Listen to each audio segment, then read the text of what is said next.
how does the central bank operate as the lender of last resort to financial institutions and private central banks around the world? And then, when they're asked to do so in America, how do they say no? Now, let me come back to prices. The price of food groups starting to move and so on, the price of energy. Yesterday, oil was back knocking on the door of $90 a barrel. This, ladies and gentlemen, is how you get stagflation. You have an economy struggling, unemployment back up, right, 9.8, although you know it's really 17. Oil now $90 a barrel. These higher prices, the higher prices that you will encounter at the gas pump, the higher prices you will encounter at the grocery store, are like any other tax on the economy. This is a tax imposed on you, not by your legislators, but by the monetary policy of the monetary officials and the governing classes of this country without debate. This is a tax. And how is a tax paid? A tax is paid by cutbacks elsewhere. So this is how stagflation is created. In a weak economy, all of a sudden prices begin to go up, but stagflation means it's a stagnant economy. It's not a growth economy. But you're suffering inflation. It's the worst of both possible worlds. So that's roughly where we are. By the first quarter, by sometime early in the new year, you will turn on the late news on television. Here in town, 3, 5, 10, 12, 15. And at 10 o'clock, they will have a camera crew and a reporter team outside your local grocery store. And they will be interviewing Mr. and Mrs. America, who will be coming out the door with the incredible shrinking grocery bag. And they will be pulling their hair out, wondering how will they make ends meet with these prices. They're barely getting by, and now look at the price of staples. Look at the price of food and gasoline. We have to fill the gas tank. We have to go to work. How will they make ends meet? Well, the authors of the problem are always willing to help. So the governing classes who already did something, they already debauched the currency and destroyed its purchasing power, say, well, we'll help you. And here's how we'll help you. By instituting price controls. And the price controls create shortages all throughout the economy, and we have lived through this in my lifetime during the Nixon years. Does anybody remember phases 1, 2, and 3? Yes. Price controls in America? Yes, in America. And so you would go to the grocery store, prices were controlled on beef because the households in America could not make the ends meet. So you'd go to the grocery shelf at the grocery store, you'd go to the beef counter or the meat counter, the butcher's aisle, and there were nice low prices and no meat. You had farmers drowning chickens by the tens of thousands because they could not afford to feed them, to rear them, and deliver them to market at the controlled prices. You had nice low prices at the meat counter. One lady walked into her butcher, and she said, "How can you charge 89 cents a pound for that? Don't you know the law says that that's 79 cents a pound?" And she said, "Besides, it's 79 cents a pound across the street." And the butcher said, "Well, why don't you go across the street and buy some then?" And she said, "Well, because they don't have any." He said, "Well, ma'am, when I don't have any, mine's 79 cents a pound."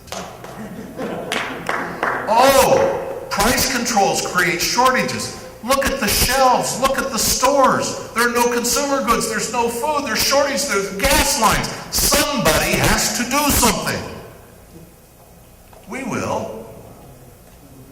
So the people who already did do something by debauching the currency, and then did something else by instituting price controls, they'll do something and they'll institute rationing.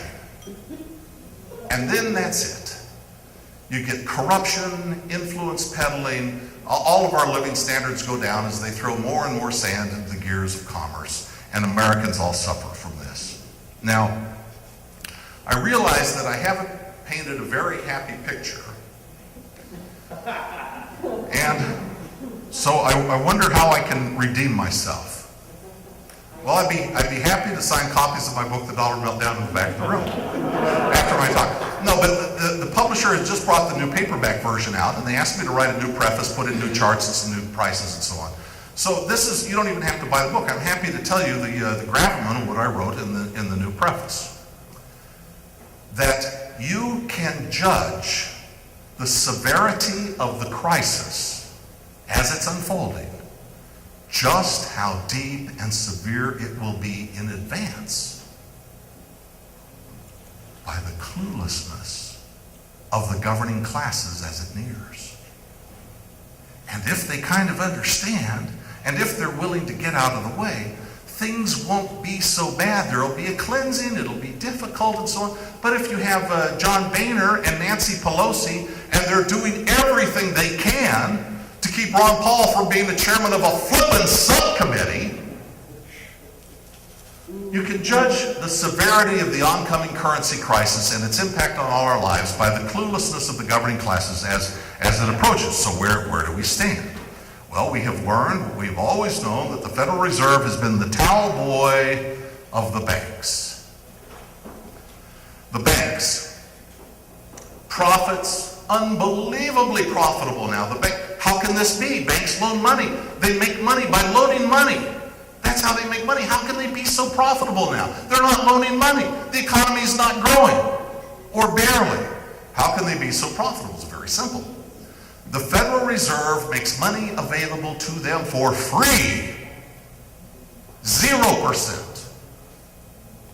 Or 0.25%. Which they turn around then and invest in treasuries at 3 or 4%, or in the stock market, because Bernanke's very explicit, QE2, intended to drive the stock market up.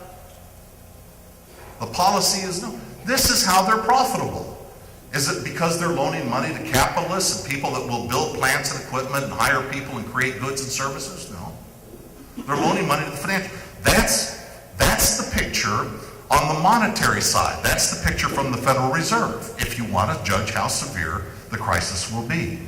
On the fiscal side, with the United States on the brink of bankruptcy, they create a massive new entitlement. And the American people don't understand. No, they don't understand. Now, our foreign creditors understand. I was, not last summer, the summer before, Treasury Secretary Tim Geithner goes to China. And they express concern about they're up to their eyeballs in US dollars. They express concern about the dollar. And he assures the graduate students at Beijing University the dollar's fine. It won't lose any value. Everything's okay. You people keep moving. There's nothing to be seen here. And they laughed at him. They laughed at him.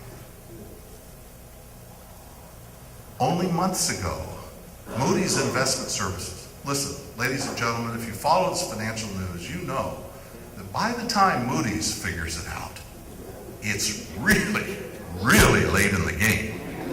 Moody's Investment Services finally, it says a couple of months ago, they say, you know, if the United States doesn't do something pretty quickly about this debt and this deficit, we may have to downgrade the United States government debt.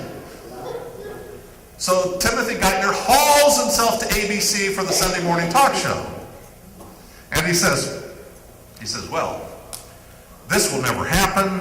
The United States government debt's solid. Everything's okay. We're going to stand behind everything's safe. The host didn't laugh at him, and the American people didn't laugh at him. So this is where we are today. Is there good news in the offing on the financial front? No. Well, there's not. And I'm sorry. I mean, conceivably, the debts are very real. The money has been spent. The laws of economics can no more be repealed than the law of gravity can be repealed. You jumped off the cliff. Don't you suspect you're going to hit ground? The money has been spent. The debts are created. Somebody will eat those debts. Now, I can tell you who it will be. Let me, in fact, let me put it this way, and then I'll just wrap it up. When gold was nationalized in the early 1930s by FDR, when the gold was called in the early 1930s, the price was raised from $20 to $32. When the price was raised, it was a felony for you to own gold. It was a felony. $10,000 fine, 10 years in jail. You couldn't own the noxious substance. But who were the beneficiaries of that? Foreigners could continue to own gold, and overnight their gold had gone up from $20 to $35. They were the beneficiaries. Let me fast forward. That's when the gold standard broke down. Then we had the Bretton Woods Agreement. We had the dollar gold exchange standard. And that broke down in 1971. But until then, you couldn't own gold. It was still a felony for you to own it.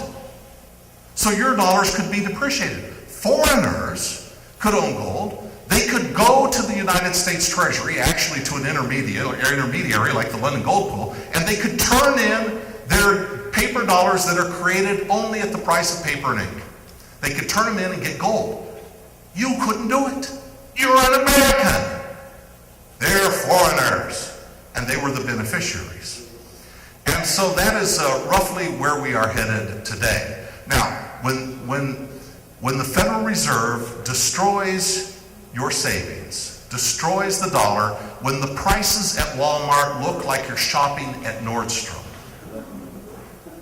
and the beneficiary is the foreign institutions that the United States Federal Reserve has loaned money to, who benefits?